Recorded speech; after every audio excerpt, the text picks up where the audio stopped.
Clearing your search history on Postmates can help maintain your privacy and improve your user experience. Follow these steps to remove your search history.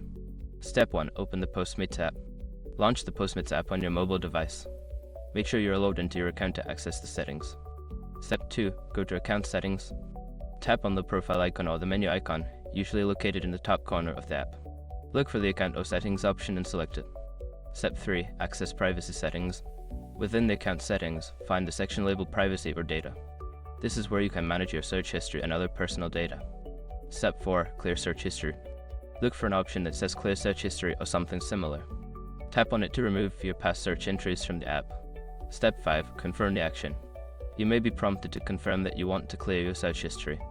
Confirm your choice, and your search history will be deleted. By following these steps, you can easily clear your search history on Postmates. Regularly managing your search history can enhance your privacy and streamline your app experience.